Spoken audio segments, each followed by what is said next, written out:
Hi you guys, welcome to my channel. This is the first video on my new channel. So before I get into this book club book review, I want to go over how this channel works. So this is a book club, but it's a very cozy, very casual book club. The reason why I made this channel, the reason why I have this book club is because I sometimes just get so excited after I'm done reading a book and I just need someone to share it with. So whenever you read a book and a friend reads the book and you both talk about it, and it's just this very exciting thing that you talk about. It's a very exciting interaction that you have. You know how exciting those interactions are and how exciting it feels to just be done with the book and to have all the answers to the story. Or maybe you don't have all the answers yet, but there's a second book that exists. Kind of the vibe that I'm aiming for on this channel. I want it to be a very cozy, fun, casual book club. I just want it to feel like you're talking to a friend about a book that you read and you're just really excited about it and you're both giving your opinions about it, what stood out to you, what characters you liked, what characters you hated. Maybe it won't be something super deep, super in-depth, but it's still gonna be something very enjoyable. So I read Song Like Silver, Flame Like Night, and I actually took several notes about this book.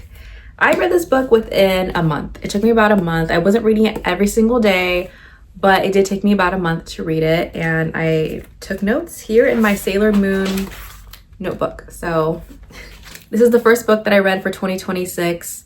The last time I read a book, I think it was sometime last year. It probably has been about like a year, to be honest. I wrote right away, we get description about the character, who is Lan, looks and work and personality. She has silky black hair, sweat on her neck, work, backache,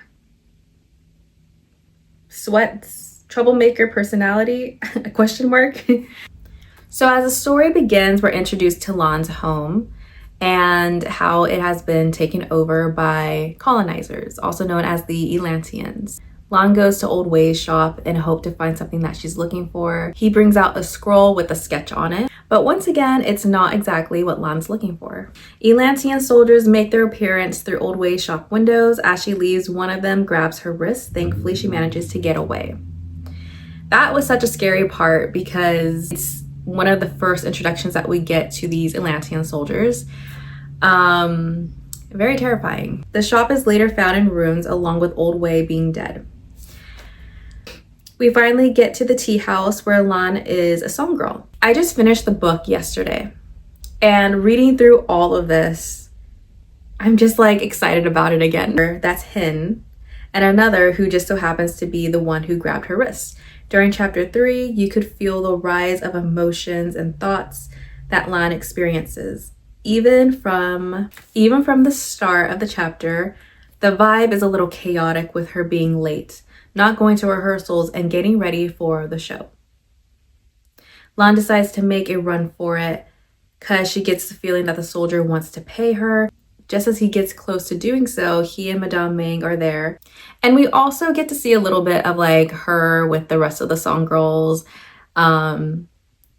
She definitely comes off as more of the like adventurous type and she's a little bit different. They even mention her skin being like a little bit darker, having it be more fair. It's more ideal for them, but Lan doesn't seem to care. She's just like, you know, she's kind of like whatever about it. There are bigger issues that they're facing. Just as Lan gets close to doing so, escaping, the Atlantean soldier and Madame Ming are there. So she turns to run, but bumps into someone very important. And like I mentioned in my notes, you could just feel the chaos starting to rise. And once she realizes that there's that Elantian soldier and there's a possibility of him wanting to pay for her, they also foreshadowed that too when they were talking about like, oh, have you ever been in that room before, in that area before, in the tea house? And so, you know, they mentioned that too. And so I figured that something like that was going to happen because I was like, oh, I think they're foreshadowing something, but I didn't think that it was going to be that Elantian soldier specifically.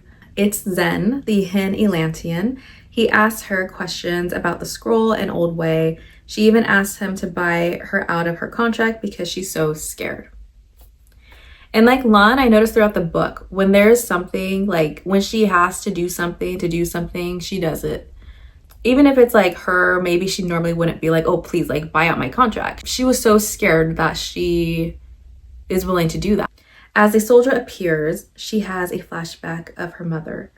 She comes back to the present and realizes the soldier is dead. Lan does get bought out for the night, and they go to that room in the tea house. And Madame Meng, first off, I think she like slapped her or something. I don't remember. I think she might have slapped her, but you know, put her up there in that room. So Lan was waiting. She got the butter knife. And I remember when they mentioned like she picked up one of the plates and it had like the butter knife on it. I was just like, that part stood out to me, but I didn't think that they were gonna like incorporate it into this part of the scene. But she has the butter knife, and then she tries to use it against the Atlantean soldier, but then he like pushes her against a wall and she starts having these flashbacks. And then when she comes to, that soldier is dead. Zen and Lan manage to escape the tea house and learn that the city is about to go into lockdown, so they have to get out. Okay, so before I get into the next part, so Zen comes in. Lan tries to take him out, but she wasn't able to. And she tried to hit him with the tea, well, she did. She hit him with the teapot, which that is just such, we'll get into it later, but she hit him with the teapot and she runs out of the room and she comes across, I didn't write the rest of this on here, which I'm really surprised because this was like, it was just such a crazy scene. But anyway, she runs out of the room. The other Atlantean soldier, who we find out is Erasmus. I think that's how you pronounce his name.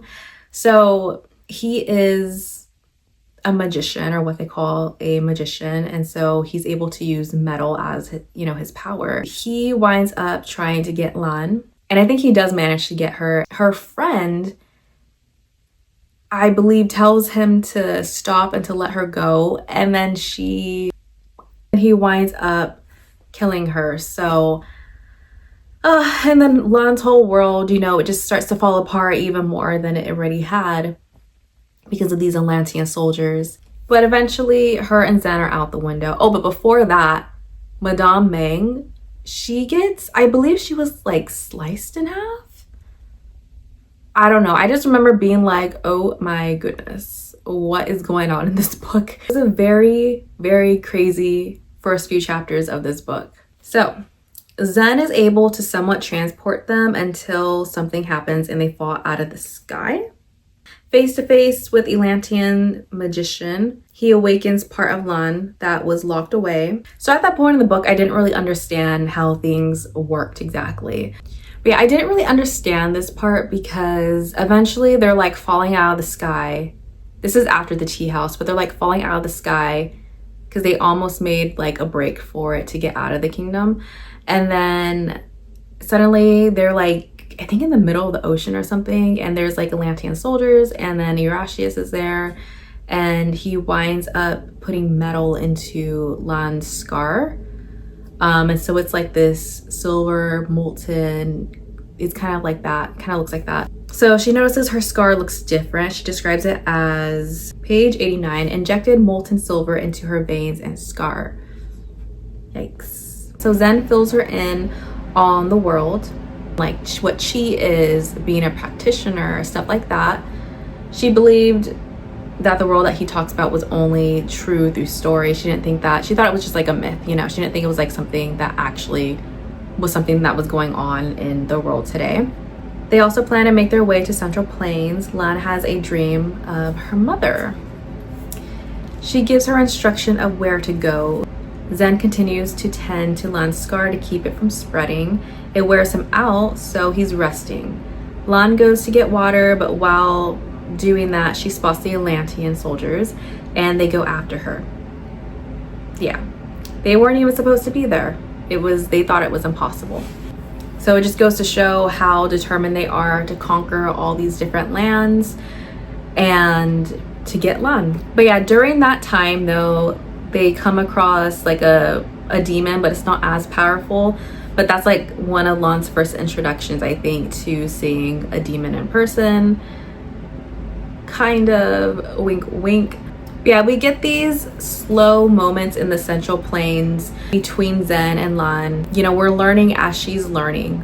And at first I did kind of think that it was a little slow paced once we got to the Central Plains. And I remember thinking, okay, like what direction are they gonna go with the story now. I wasn't sure like what action they were gonna throw into it just yet, but then the Atlantean soldiers showed up.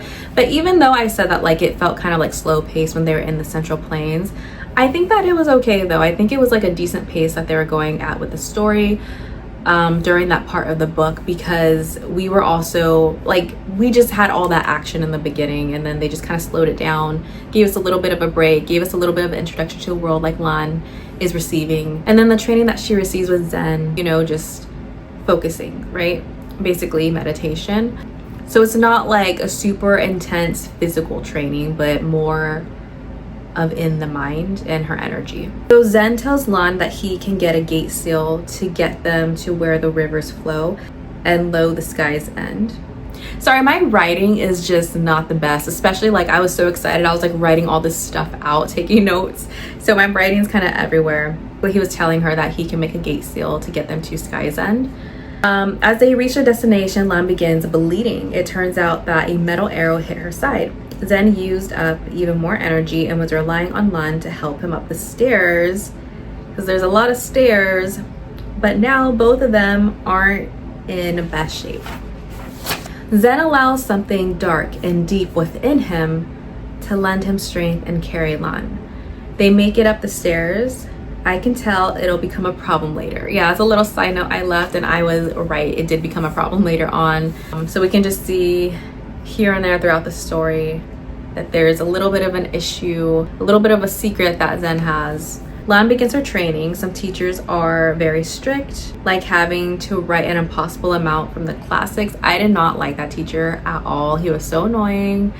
And then we have Delia, I believe. I'm so sorry if I'm not pronouncing their names correct. But then we have Delia, and we have Shan Juan. I'm so sorry if I'm not pronouncing their names correctly. I looked everywhere to try to find out how to pronounce Shan Juan's name, and I just could not figure out how to. I couldn't find it anywhere, so I'm so sorry, but he was definitely one of my favorite characters, I can say. So, you know, we get introduced to Shan Juan, we get introduced to Delia, and we don't like Delia right now in this story. You know, we don't like her right now.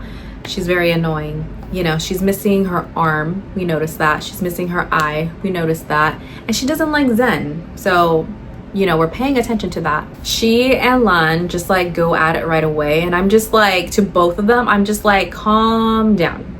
Calm down. You do not need to be this angry at each other right off the bat. Zen helps Lan after finding her in the spring of crystal cold, which she was in there like butt naked. I was like, why would you even do something like that? So she was in there, and he came across her, and he was also very shocked to find her in there, as he helps Lan with her writing, which was really sweet, by the way. So he shows her how to hold a brush. He writes along with her. She asks him about his scar. Again, cannot read my writing. And we learn that he got it years ago by the Atlanteans. He had been captured and used as an experimental subject. Another piece of the book world info, but also a little bit more of a backstory to Zen. Lan receives a dagger to practice and to use, and this is given to her from Zen. What I find funny, Zen to Lan. I imagine this will be an upgrade from your previous weapon of choice, teacups. Page 194. I thought it was funny how they like continuously kind of threw that in there, like, hey, remember you hit me with the teacup, you know? I thought it was really funny. Then I put opinion with some asterisks around it. Nice pace. I like that Lan doesn't become super powerful right away or even in the middle of the book. We see her growth, even though it's not very action/fighting based. It's more of mental growth, wisdom, knowledge, discipline, even discipline when it comes to when she wanted to go down all those stairs. Yeah, she was like, you know what? I'm not even going to say anything. I'll just go down the stairs and not complain about it. So we definitely see that growth. She's even able to cite some of the, I forgot what it's called, but some of the books that she's been reading, she's even able to recite some of them. So we see a lot of that growth. I really like that though. I've read so many books over the years, especially in high school, especially in college. And a lot of those books, we have these main characters where there's something different about them, and they become like super strong, super powerful. They become these superheroes, And I like that we don't really get that from Lan right away. As I mentioned, we don't get that in the beginning of the book or even in the middle of the book when it comes to like physical strength, you know? Like she used the butter knife, she used the teacup or the teapot, you know, she used that. And that's like something normal that like if you were protecting yourself that you would probably use, you know, minus what she kind of used when it came to the Atlantean soldier. I really do like that they just had her grow a lot more when it came to wisdom, and even like when it came to like focusing on her chi. It was such a normal growth that they gave Lan versus her just being very different and suddenly having these superpowers that make her super strong and she can just save the world right away. We get the backstory of Zen. He made a deal with a demon to kill about 100 people. I think it was like 120. It was their blood and their soul. He was able to kill some of the Atlantean soldiers, but also killed the hen that were in prison cells. He had no control. Yeah, so that happened. I skipped a little bit, but they did wind up leaving. They wound up following the song that Lan's mother used to sing, the song that Lan knew. And so, you know, that became a really big part of the book. And so they followed that sound. It led to another place, kind of like Sky's End, but it was named something else. And, you know, they came across another demon. You know, Lan and Zen, they're doing what they're doing. And then finally they come across the ocarina. Once they find the ocarina, you know, they're able to hide a little bit. And then Erasmus, Elizabeth, and another guy, the Atlantean soldiers, you know, they wind up leaving for a bit because they're looking for Lan and Zen. So then as Lan and Zen were exiting, which I don't know why they weren't extra cautious when they were leaving that place, because I was like, okay, like what are the chances that they actually left, or if they're just like hiding, you know, outside or something like that, hiding around the corner. And yeah, Erasmus was there. He was waiting and he got them both. So then they wound up taking both Zen and Lan back with them.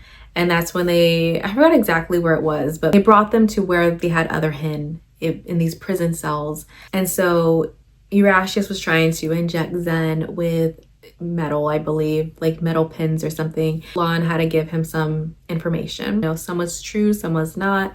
But she did play the ocarina, and so he was able to see, I think, like the maps of like where to go when it comes to like the 4 demon gods. So he was able to get some valuable information out of them, unfortunately.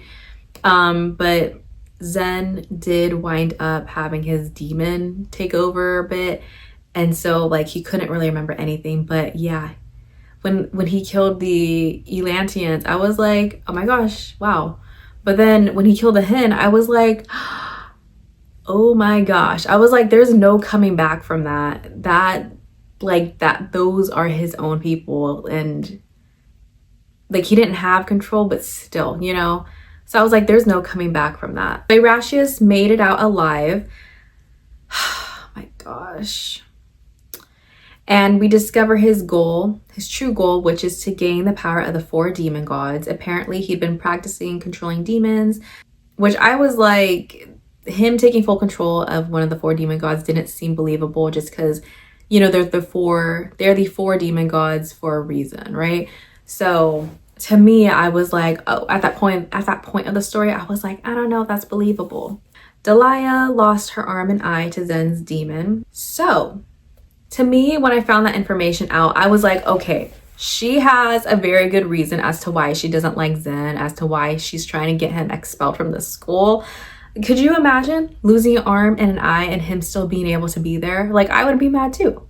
I would be so mad about that. But I did still find her annoying every now and then, not gonna lie. At least up to that point of the story, right? Yeah, we get that piece of information, and it's just like, something that I found really funny though was she calls Tai and she calls Shanjuan Herb Eater and Ghost Boy. Page 298, and she mentions it again after that, but I just thought that was so funny. So Zen and Lan escape. Zen makes a deal with the demon Black Tortoise. Okay, so sorry. So after that, so before that, Lan is healing up and Zen is talking to all of the other masters, and Zen is basically on trial, right? So everyone's trying to figure out what's gonna happen to Zen, what they're gonna do with him. Ulera, she winds up almost killing Zen. She almost does. And Lan enters the room and she knocks her out. And so Lan and Zen both escape. They wind up going somewhere else with the gate seal. Okay. Zen makes a deal with the demon, Black Tortoise, and so he leaves, right? He leaves. First off, they kind of become like an official thing, kind of, right? But anyways, he winds up going off on his own for a bit, and he winds up making a deal with Black Tortoise, which is one of the 4 demon gods. Yeah. So he winds up doing that, and he winds up killing a few of the soldiers, which we later find out were like, it was kind of like a test to like have them specifically out there. So they wind up back at like Sky's End. Right before that, Delia actually appears and she winds up helping Lan because Lan's about to fall off this cliff. So now we like Delia. Okay, we like her now. Guys, everyone's back at Sky's End now. The Grandmaster dies. The Grandmaster dies. And he dies by Zen/demon. And man, the Grandmaster, he had a lot of energy. Okay, he was still talking. He was talking to Zen. Later on, Shanjuan comes by and Tai and Lan, and they're trying to like revive him. And he's just like, he's talking a lot. You know, he's telling Lan all these things and he's just talking. You know, he's dying, but he's talking like a lot. He has a lot of energy.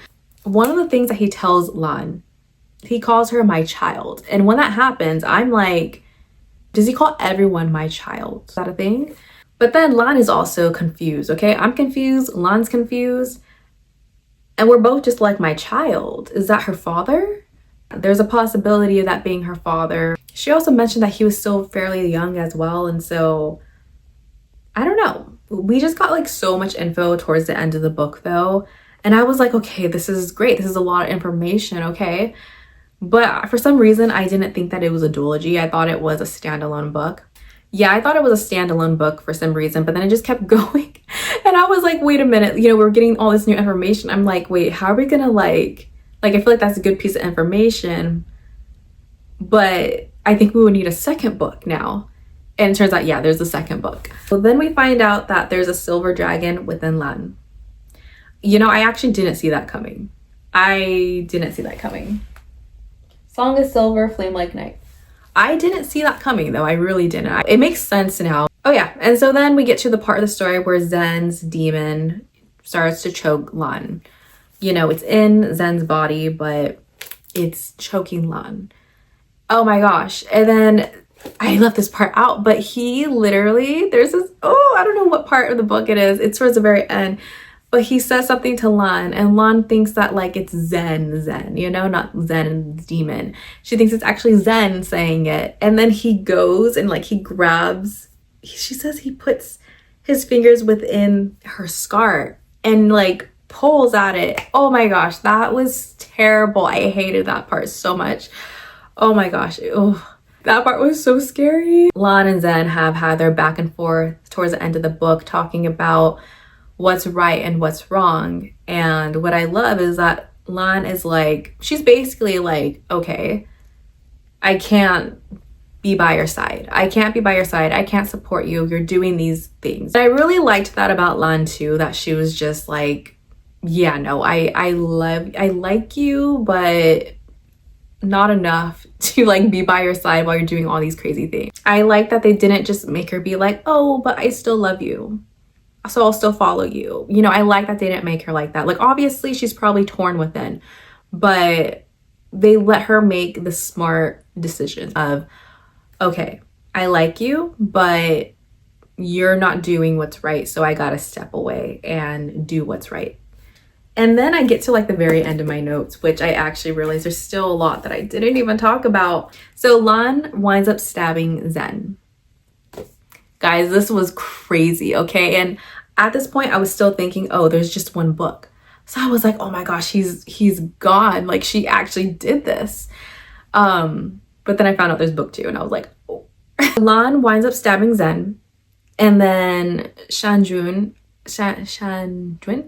and then Shanjuan and Tai, they wind up coming out, and Shanjuan winds up helping, you know, and they want to get behind the barrier, right? but they can't because of Zen. So Shanjuan is like, don't ask me to step away from my job, you know, don't expect me to not do my job, you know. So then Tai and Lan, they're like, okay, we'll go get these, you know, these other teachers or other masters, and we'll go ahead and have them help. So they're running to go and do that. And then they feel like the change in the chi, right? And then they feel like a sudden shift. And they're like, Shanjuan, and they're like running. And then there's this huge explosion, and Tai is like thrown, I think, against like a tree or something because of the explosion. We don't really hear about what happened to Shanjuan. We don't really hear about what happened to Zen. I was so upset though. I was like, Shanjuan is probably my favorite character in the book. Please do not kill him off, okay? Like, I was so upset about that. I like Zen, but I would rather them have him gone than Shanjuan, okay? Because he and Tai, because then that was heartbreaking for Tai as well. So there's this whole war that winds up breaking out. And it's really sad, especially when all the students, all the disciples are like telling all the teachers like, thank you, we'll remember you, and you know, thank you for all your teachings and stuff. Like, that was so heartbreaking. And then Delia and her mom, Malera, like their dialogue, the speech that they were giving, you know, here and there, like it just, that was so heartbreaking too. And then, you know, she's trying to protect them all at one point, because Delia and Tai and Lan stay behind while everyone else is already leaving. All the other disciples are leaving. Or Ulera, she winds up getting killed by Erashius. And Delia, she witnesses it, and it's just so freaking sad. Some of the characters that I didn't like at first, I'm like, oh my gosh, I feel so bad for them now. So Lan, Delia, Tai, they're trying to get away, but they're all kind of hurt as well. And then Erashius makes his way over to Lan, and then everything starts to like shake, and Lan uses that to her advantage, and she takes Erashius, she grabs him, and she just like falls off the mountain, I think that they're on, or something like that, and they fall and fall and fall. And to me, I was like, wait, this is like a Harry and Dumbledore moment, or not Dumbledore, this is like a Harry and Voldemort moment, you know? Where he's like, let's finish this together. But then a certain someone saves her, and it just happens to be Zen. And I was like, oh, Zen is alive.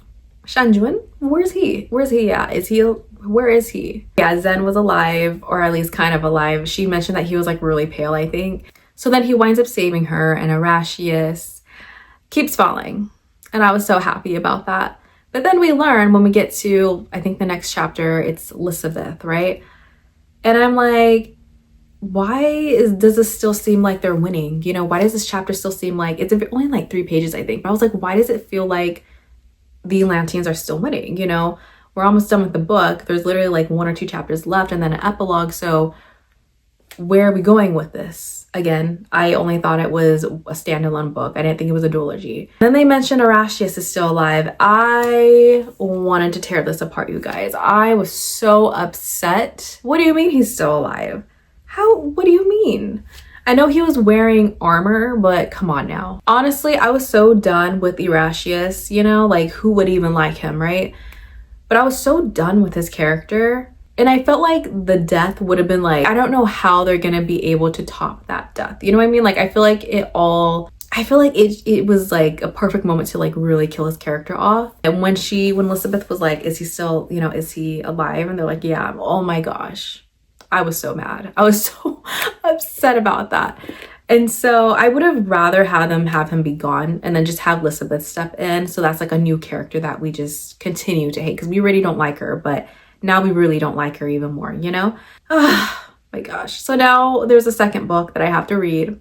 We get to the epilogue. And before that though, we come to Lan, right? Lan winds up making a deal with the silver dragon within her. And she makes sure that the deal includes her, first off, her mother's soul being free. So I just don't know how there's gonna possibly be a happy ending for Lan or for Zen. I think if anything, Lan might get like the short end of the stick. I see it as either Lan dying or Zen.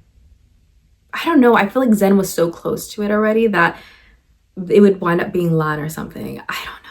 She does make that deal, and she makes sure that it doesn't take over her mind or her body, but that it could have her soul instead. We get to the epilogue and we get to Zen, who was out, you know, trying to go, he said home, that's where he's headed. But then we get to someone else as well. They mention someone's in his arms, and they mention like his cheek, and they mentioned that it's Shanjuan. I'm really happy. I'm happy he's still alive. I was thinking that it was really weird because when Lan was, I don't remember exactly where they were, but she was healing up basically, but someone was like healing her side wound because she had stabbed herself, right?